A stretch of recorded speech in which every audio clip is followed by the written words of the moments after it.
Warahmatullahi wabarakatuh. Teman-teman, ini aku sedang latihan untuk sharing dengan menggunakan mind map itu. Nah, judul sharingnya bagaimana mengubah habit jelek lewat lingkungan. Kenapa sharing ini? Karena bulan lalu aku sama teman-teman di kantor itu mencoba untuk membuat sebuah ritual baru gitu ya. Jadi ritual yang kita lakukan adalah kita sama-sama mengubah uh, bad habit kita gitu. Nah, alhamdulillah banyak teman-teman yang udah berhasil di kantor termasuk aku sendiri. Jadi kayak bulan lalu itu aku nggak makan gorengan tuh selama sebulan kemarin. Terus kemudian ada habit kayak makan malam nggak pakai nasi gitu. Nah itu bisa dilakukan karena bareng-bareng. Jadi kita mendesain sebuah lingkungan di mana di situ kita bisa mengubah habit-habit yang jelek menjadi habit yang baik gitu. Nah ini adalah sebuah caraku untuk yang pertama mendokumentasikan prosesnya, terus yang kedua adalah untuk apa namanya ya untuk latihan aku lah, latihan komunikasi gitu ceritanya. Nah, oke kita langsung aja ya mulai ya. Jadi eh, kenapa sih gitu? Kita ngomong tentang why-nya dulu. Kenapa sih kita harus mengubah bad habit gitu? Nah, jadi yang aku pahami di dalam kehidupan itu urutan hasil. Ada urutan-urutan yang menghasilkan hasil-hasil dalam kehidupan kita. Jadi kehidupan kita itu akan ditentukan oleh tindakan-tindakan yang kita ambil. Kemudian tindakan-tindakan yang kita ambil itu akan ditentukan oleh habit yang sudah kita bentuk sebelumnya, gitu ya. Sebaliknya juga sama. Kalau kita membentuk habit yang baik, maka habit-habit kita itu akan menghasilkan tindakan-tindakan dalam hidup kita. Sehingga kalau dengan tindakan-tindakan itu akan menghasilkan hasil-hasil yang baik dalam hidup kita. Contohnya, kalau misalkan kita punya habit jelek, maka pasti tindakannya akan jelek, hasilnya juga akan jelek. Misalkan kita punya habit itu bangun siang, nah pasti nanti akan mempengaruhi kinerja di kantor. Tindakannya adalah kinerja di kantor itu pasti akan jelek gitu. Kita nggak punya waktu untuk planning, kita pikirannya nggak tenang, terus kemudian kita sensi gitu ya. Nah, maka nanti pasti hasilnya juga jelek. Jadi di kantor itu juga apa namanya pasti kita akan dilihat sebagai orang yang baperan, terus kemudian orang yang kalau dikasih amanah tidak tidak sampai selesai gitu, kita akan mengecewakan. Jadi pasti nanti hasil dalam kehidupannya juga jelek, gajinya juga pasti akan nggak naik-naik gitu ya. Nah, kalau kita pengen merubah hidup berarti perlu merubah tindakan. Dan kalau kita pengen merubah tindakan, berarti perlu merubah habitnya gitu. Kalau enggak gimana? Kalau kita enggak berubah gimana? Ya pasti kita akan tetap menghasilkan hasil yang sama. Jadi hasilnya ya udah gini-gini aja, hidup kita akan gini-gini aja gitu. Terus kemudian oh ya ada quotes dari Einstein gitu bahwa kegilaan, insanity itu kegilaan, definisinya adalah melakukan hal yang sama berulang-ulang tetapi mengharapkan hasil yang berbeda gitu. Jadi kalau misalkan kita punya habit, aku punya habit misalkan yang aku ulangi terus bangun siang terus menerus, tapi aku ngarepin sukses. Nah, itu agak susah mungkin ya. Nah, jadi aku perlu merubah habitku sehingga aku bisa bertindak dengan cara yang berbeda. Nah, mudah-mudahan hasilnya nanti akan berbeda karena dikasih sama Allahnya. Oh ya, ini kamu sudah berubah nih. Ya udah, aku kasih sesuatu yang berbeda gitu. Nah, kenapa aku melakukan ini? Tadi udah aku ceritain. Jadi yang pertama latihan komunikasi, terus memerangi rasa malas karena aku punya rasa malas. Jadi aku pengen memerangi rasa malas itu. Nah, juga latihan untuk berbuat baik ya, latihan berbuat baik. Siapa tahu ada yang dapat manfaatnya kan. Kalau misalkan ada yang dapat manfaatnya, aku bisa dianggap sebagai dilihat Allah sebagai perbuatan baik. Dan kalau perbuatan baik, ya mudah-mudahan Allah itu aku bakal dilindungi sama Allah gitu dalam memerangi malas ini. Jadi kalau memerangi malas ini, kalau perang sendiri kan berat karena malasnya nggak kelihatan. eh, akunya nggak bisa ngeliat malas, malasnya bisa ngeliat aku. Misalkan. Nah, ada satu rumus yang aku dapetin dari salah seorang ulama bahwa kalau kita memerangi sesuatu yang tidak tampak, ya tujuannya bukan kita memerangi itu karena pasti kalah. Nah, tujuannya adalah kita berlindung sama Allah. Caranya berlindung sama Allah ya dengan memperbanyak kebaikan, sehingga kalau kita memperbanyak kebaikan maka nanti Allah akan melindungi kita. Nah, nanti volume nafsu, volume malasnya itu nanti akan diperkecil sama Allah gitu. Nah, kita lanjut ya sekarang ke what-nya nih. Apa sih habit itu, bad habit itu gitu. Nah, eh, bad habit itu adalah eh, hal-hal yang menyebabkan eh, kejelekan dalam kehidupan kita. Kejelekan dalam bidang apa? Yang pertama dalam kehidupan kesehatan. Nah, kalau kesehatan, habit-habit yang jelek itu adalah habit yang kalau kita terus-teruskan, maka bisa menyebabkan kolesterol naik, asam urat naik, terus kemudian serangan jantung gitu. Nah, ini kita tentukan. Terus kemudian kalau habit-habit yang kita lakukan, memang kesehatan ini sama Allah ya, maksudnya ditentukannya sama Allah. Tapi ada syariat dan ada hakikat kan, hakikatnya dari Allah, syariatnya harus kita penuhi gitu kan. Jadi ini kita perlu perhatikan. Jadi semua habit yang menyebabkan kejelekan dalam bidang kesehatan, maka itu disebut habit yang jelek gitu. Nah, terus kemudian semua habit yang menyebabkan pikiran jadi jelek, nah pikiran jadi ruwet, nah itu berarti habit jelek. Misalkan mengakibatkan susah fokus. Ini biasanya kalau susah fokus itu mungkin gadget nih, berulang kali lihat gadget, berulang kali lihat sosial media, itu biasanya nanti susah fokus. Terus kemudian iri hati, nah biasanya kalau di sosmed ya kan, kalau yang kita follow itu orang-orang yang selalu di atas gitu, biasanya maksudnya orang-orang yang suka memamerkan materialisme gitu, nah biasanya akan menimbulkan iri hati. Terus kemudian kita jadi pendendam, baperan gitu, itu biasanya habitnya. Kalau habit suka ngomongin orang, suka ada, makanya Islam juga mengajarkan kalau ada kejelekan dari orang lain ya nggak usah disebarluaskan, karena itu nanti akan membentuk atau membangun habit jadi pendendam kitanya gitu. Juga habit-habit yang mengakibatkan kejelekan di bidang spiritual. Nah, misalkan nih nggak bisa bangun tahajud, habitnya apa? Habit makan malam kekenyangan, itu biasanya nggak bisa bangun tahajud gitu. Atau nggak bisa puasa, kenapa? Karena udah keseringan makan yang enak-enak gitu. Jadi buat puasa itu rasanya berat banget gitu.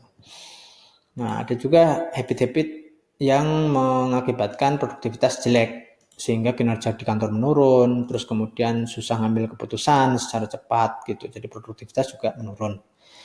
Nah, itu adalah cerita tentang apa sih yang disebut dengan bad habit. Untuk merubah bad habit ini ada banyak cara gitu ya. Nah, berkaitan dengan cara-cara itu, maka ada sebuah teori namanya lapis-lapis pikiran di NLP, atau neurological level, atau sering juga disebut Diels Model of Change atau model perubahannya Diels. Robert Diels itu salah satu tokoh di NLP. Nah, lapis-lapis pikiran itu menceritakan banyak level, beberapa enggak banyak sih, 6 ya, 6 level yang bisa kita jadikan sebuah model untuk perubahan. Jadi yang pertama adalah lingkungan. Kalau lingkungannya berubah, biasanya nanti habit kita akan berubah gitu. Kalau perilaku atau tindakannya berubah, nah lingkungan ini akan menyebabkan kita bertindak dengan cara yang uh, tertentu gitu. Jadi biasanya kalau lingkungannya di masjid, maka tindakannya juga akan menyesuaikan. Nah, tindakan ini akan menghasilkan kemampuan atau skill.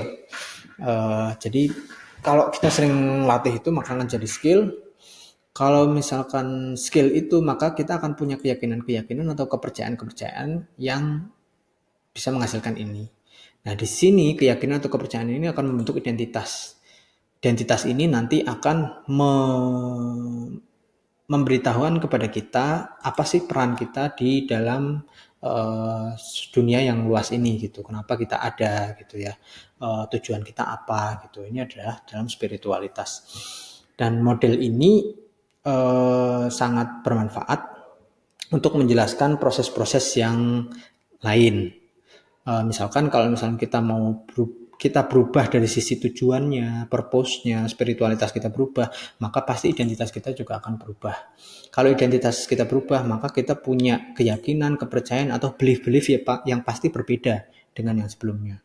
Kalau belief dan belief-beliefnya berbeda, maka kita akan lebih gampang untuk mendapatkan skill-skill yang kita butuhkan gitu. Nah, kalau skill-skillnya udah ada, kemampuannya udah ada, pasti nanti perilakunya, tindakannya akan berbeda. Nah, itu nanti akan berpengaruh juga di lingkungan yang kita alami sekarang lingkungannya. Nah, di video kali ini atau di sharing kali ini aku pengen menceritakan tentang merubah lingkungan. Harapannya dengan lingkungan yang berubah, maka nanti perilakunya akan berubah. Perilakunya berubah, maka kemampuannya akan berubah. Kemampuannya akan berubah, maka belief-beliefnya akan berubah. Belief-beliefnya akan berubah, maka identitasnya akan berubah. Identitasnya berubah, maka dia bisa mengetahui apa sih purpose atau tujuan yang lebih besar berkaitan dengan adanya kita sekarang di dunia ini gitu ya. Jadi itu what-nya. Nah, sekarang kita akan masuk ke how, bagaimana caranya mengubah habit jelek lewat lingkungan. Jadi how-nya, nah, yang pertama adalah kita menentukan bad habit apa yang kita mau ubah gitu. Misalkan aku mau ubah makan malam dengan karbo gitu. Jadi aku biasa makan malam dengan banyak karbohidrat, nasinya banyak atau minyak banyak gitu ya. Jadi kekenyangan gitu. Aku mau mengubah begadang karena aku susah tidur nih jam 11 malam gitu. Terus kemudian aku pengen mengubah, aku selalu bangun siang nih. Nah, bangun siang. Ini di sini tuh hampir semuanya aku miliki tadinya gitu ya. Nah, ini aku juga memproses satu demi satu gitu ya. Biar berubah juga. Jadi makan malam dengan karbo pernah gitu ya, susah tidur, bukan susah tidur sih, udah susah tidur terus habis itu mainan sosmed ya, jadi tambah malam kan tidurnya kan. Nah, kadang itu habit jelek. Habis itu efeknya apa ya, pasti bangunnya berat gitu, tahajudnya berat. Nah, ini habit juga. Terus habis subuh tidur lagi, ini dulu pernah aku alami juga gitu ya. Terus sering makan mie instan. Nah, ya ini dulu aku pernah juga sering makan mie instan gitu. Malas olahraga. Nah, ini sampai sekarang ini masih nih. Nah, ini masuk dalam daftar yang aku mau lakukan mungkin bulan depan gitu ya. Terus hobi jajan gorengan, makan gorengan banyak gitu. Terus malas baca buku. Nah, ini kita tentukan bad habit apa yang mau kita hilangkan atau mau kita ganti dengan habit lain yang lebih baik. Nah, setelah kita menentukan bad habit apa yang mau kita garap, kita proses, nah, kita perlu mengetahui alasan perubahan. Jadi orang berubah itu, alasannya itu ada 3. Yang pertama, mencari kenikmatan. Yang kedua, menghindari kesengsaraan. Yang ketiga, menghemat energi. Gitu. Jadi orang berubah atau orang bergerak, itu alasannya itu ada 3 ini. Mencari kenikmatan biasanya karena ada hadiah atau ada reward setelah kita melakukan perubahan atau tindakan. Nah, menghindari kesengsaraan biasanya kalau misalkan kita tidak melakukannya maka ada konsekuensi atau hukuman. Penghematan energi, kalau hadiahnya sama, misalkan hadiahnya sama-sama, yang satu jauh, yang satu dekat. Nah, kita pasti akan menghemat energi dengan mengambil hadiah yang dekat gitu. Nah, ini juga berlaku, makanya di Al-Quran juga diceritakan tentang pahala, tentang dosa, tentang surga, tentang neraka. Nah, karena apa? Karena ya orang level yang di awal itu biasanya alasan perubahannya itu karena itu kenikmatan dan kesengsaraan itu. Jadi dengan mengetahui ini, maka kita bisa tahu alasan kita tuh apa. Dan biasanya ini bisa dipakai salah satu atau dipakai dua-duanya. Ada orang yang takut sengsara, ya udah pakai ini. Dia cenderungnya itu untuk menghindari kesengsaraan. Ada orang juga yang termotivasi kalau misalkan ada rewardnya, ya udah berarti pakai ini. Atau pakai dua-duanya juga boleh gitu ya. Misalkan kita mau ibadah juga sama gitu. Ibadah gimana caranya biar mau sholat duha misalkan. Ya udah cari ayat-ayat yang menjanjikan apa sih yang akan didapat kalau misalkan kita sholat duha. Nah, atau kalau ini kesengsaraan, misalkan kalau subuh nggak tepat waktu gitu, nah, nanti browsingnya siksa kubur dan lain-lain gitu ya. Nah ini ya aku lakukan juga ya karena tahu alasan perubahannya apa. Kita bisa menentukan, kita lebih cenderung mencari kenikmatan, kita lebih cenderung untuk termotivasi dengan kenikmatan atau termotivasi menghindari kesengsaraan. Gitu. Nah, kalau kita sudah tahu alasan perubahan kita, alasan perubahan itu ada 3 ini, maka kita tentukan hadiah atau konsekuensinya apa. Tergantung mau yang hadiah atau mau yang konsekuensi. Dua-duanya boleh, pilih salah satu juga boleh. Jadi kita menentukan hadiah atau konsekuensinya, kenikmatan atau kesengsaraannya. Semakin besar hadiahnya, ya, maka biasanya akan semakin termotivasi, gitu. Konsekuensinya, kalau konsekuensi semakin berat, ya, semakin berat atau semakin sulit, gitu, semakin berat atau semakin sulit, maka biasanya semakin termotivasi. Jadi ketika mendesain ini kita menentukan mau kasih hadiah atau mau kasih konsekuensi, jangan takut, ya. Aku ngasih konsekuensi ini yang berat-berat nih. Kenapa? Karena konsekuensi itu kalau aku motivasinya itu lebih besar ke konsekuensi. Jadi harus ditakut-takuti orangnya. Nah, kalau konsekuensinya semakin berat berarti ya nanti aku akan semakin termotivasi. Dan jangan takut untuk memberikan konsekuensi ini karena konsekuensi itu bukan untuk dilakukan. Jadi mindsetnya itu konsekuensi itu bukan untuk dilakukan, tetapi untuk dihindari. Misalkan bangun subuh gitu, bangun subuh, terus kemudian sampai di masjid tepat waktu, kalau enggak muterin lapangan 10 kali gitu. Nah, wah 10 kali ya berat juga ya. Ya justru karena berat itu nanti akhirnya aku akan bangun subuh. Kalau ringan maka ya biasa aja, ya udahlah satu putaran ini gitu, nggak apa-apa lah hari ini skip aja gitu. Justru karena berat itu didesain untuk itu. Nah, setelah kita menentukan habit apa yang mau kita inikan, terus kemudian hadiah atau konsekuensinya apa, nah dituliskan, perlu dituliskan. Kenapa? Karena sesuatu yang dituliskan itu akan lebih mudah atau lebih nancap di dalam pikiran. Nah, biasanya aku menggunakan struktur gini. Namanya siapa, habit yang mau diubah apa, terus frekuensinya. Nah, bisa juga bertahap ya. Kalau misalkan merasa berat, berubah 100%, bertahap. Misalkan tadinya nggak pernah tahajud, terus mau tahajud seminggu sekali gitu. Nah, ini frekuensinya gitu. Frekuensinya berapa? Misalkan nggak makan nasi malam, pas makan malam nggak pakai nasi. Misalkan frekuensinya adalah setiap hari, itu juga boleh, bisa juga gitu. Ini bebas saja kita yang menentukan. Terus periodenya selama berapa lama? Misalkan selama 1 bulan, atau selama bulan Februari, atau selama bulan Maret. Nah ini periodenya. Terus tulis juga konsekuensinya apa. Misalkan kalau aku habit yang mau diubah adalah makan malam nggak pakai nasi. Frekuensinya setiap hari. Periodenya di bulan Maret. Konsekuensinya kalau aku bolong 1 hari, misalkan aku tergoda 1 hari makan nasi akhirnya, maka aku akan keliling lapangan 4 kali gitu. Nah, itu yang untuk konsekuensi. Kalau yang mau pakai konsekuensi. Kalau yang mau pakai reward, nah tentukan juga rewardnya apa gitu ya. Nah, usahakan ini spesifik, frekuensi, dan juga periode. Misalkan jangan pakai kata kurang, atau lebih banyak, atau lebih sedikit, tetapi pakai angka, karena itu nanti akan spesifik. Periode juga sama seperti itu, jadi perlu spesifik. Konsekuensinya juga perlu spesifik, rewardnya juga perlu spesifik, gitu. Nah, itu dituliskan dengan struktur. Nah, setelah itu kita lakukan, menuliskannya, maka ajak orang lain.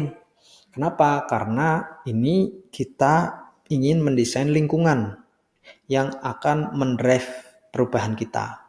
Jadi di level yang paling rendah, lingkungan itu akan mendrive perubahan. Nah, karena biasanya berubah sendiri itu ya kalau sendirian ya sepi ya. Maksudnya eh, ada konsekuensi juga nggak dilakuin nggak apa-apa juga karena cuma kita yang tahu gitu. Tapi kalau ada orang lain, nah orang lain bisa mengingatkan. Nah, ada namanya deklarasi. Jadi deklarasi itu sebenarnya intinya ya menyampaikan aja, menyampaikan habit apa, ya, yang struktur ini tadi. Ya. Jadi menyampaikan habit apa yang mau kita ubah, terus kemudian uh, ya ini struktur yang ini disampaikan ke siapa, ke body, sahabat bisa dipilih nih. Sahabatnya siapa? Kalau di kantor di sini kita menentukan ya. Jadi body kita siapa nih? Nah nanti dia akan bantu badinya juga akan bantu dia, saling bantu. Teman kantor bareng-bareng misalkan atau komunitas atau keluarga juga bisa ya. Keluarga kayak aku sama istriku juga bisa itu kita bareng-bareng berubahnya itu. Nah terus ini contoh nih. Contoh ini dilakuin sama teman-teman di kantor tapi tenang aja ini namanya aku udah ubah untuk mengapa namanya menjaga privacy ya. Pada intinya ya biar namanya nggak terekspos gitu. Tapi intinya kan ininya isi dalamnya gitu ya. Nah ini dilakukan sama teman-teman kantor juga gitu. Nah contohnya ini, eh, misalkan si Agus nih, nah, si Agus ini dia apa ya Agus tadi? Nah, Agus dia nggak makan daging. Nah, ini versi singkatnya ya. Nah, versi singkatnya. Dia nggak makan daging. Konsekuensinya sekali makan daging berarti dia 10 putaran. Hari itu makan daging berarti 10 putaran. Dia subuh tepat waktu di masjid dan nggak tidur lagi. Nah, itu 10 putaran. Kalau misalkan dia sampai sehari nggak menepati ini, nah subuhnya telat, bangunnya telat, terus subuhnya nggak di masjid, terus dia tidur lagi, nah berarti 10 putaran. Terus ada lagi nggak makan gorengan bertepung dari luar rumah. Nah, jadi kalau di luar rumah uh, nggak bisa jajan dia. Kalau sampai jajan dia 4 putaran. Terus nggak makan nasi atau mie dimakan malam. Nah, kalau dia sampai ini berarti 4 putaran. Ini versi ininya ya, versi pendeknya gitu ya. Untuk merekap semuanya. Lia nih, Lia apa nih? Zumba dan Woman Fitness total 30 menit seminggu 2 kali. Nah, punishmentnya 4 putaran lari. Ini putaran Telkom karena kita kampusnya di dalam kampus Telkom berarti muterin kampus Telkom bareng-bareng gitu ya. Bisa dicicil sih.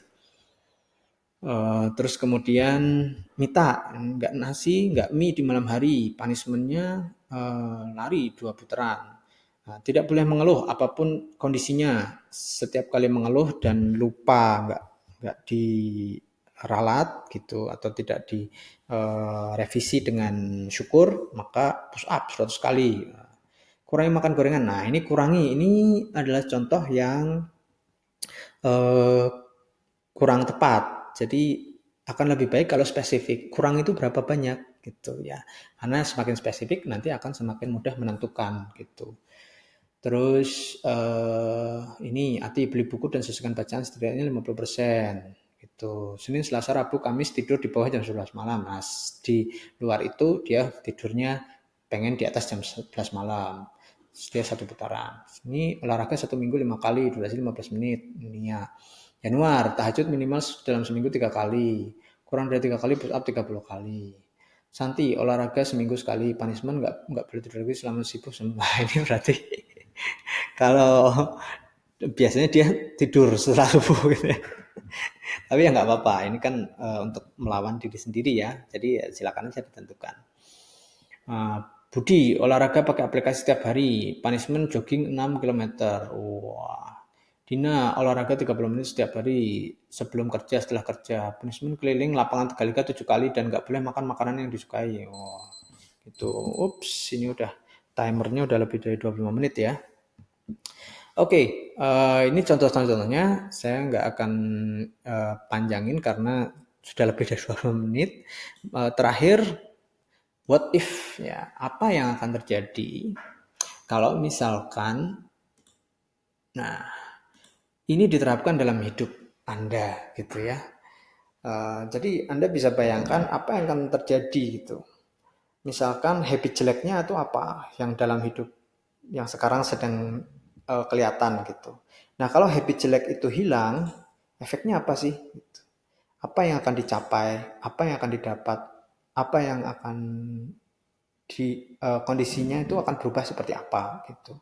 Dan apa yang bakal bisa dihindari kalau misalkan habit ini bisa tercapai gitu. Nah, saya mengajak Anda dan juga diri saya sendiri ya, untuk membayangkan hal ini. Kalau kita bisa mengubah habit jelek ini, apa sih yang akan terjadi gitu. Terakhir, take action for change. Jadi kalau kita mau take action, maka harapannya kita bisa berubah ya. Walaupun tentu saja hasil itu urusan prerogatifnya Allah gitu ya. Jadi hakikatnya itu ada di Allah, ya kita cuma memenuhi syariatnya aja gitu. Paling itu aja yang saya ingin sharingkan. Mudah-mudahan ini jadi bermanfaat dan mohon maaf kalau ada kekurangan. Mudah-mudahan kita semua bisa berubah menjadi lebih baik dan pada akhir hidup kita nanti Allah akan bisa ngomong bahwa ya aku nggak sia-sia ngasih hidup ke kamu gitu. Terima kasih. Saya Awan Rimbawan undur diri. Wassalamualaikum warahmatullahi wabarakatuh.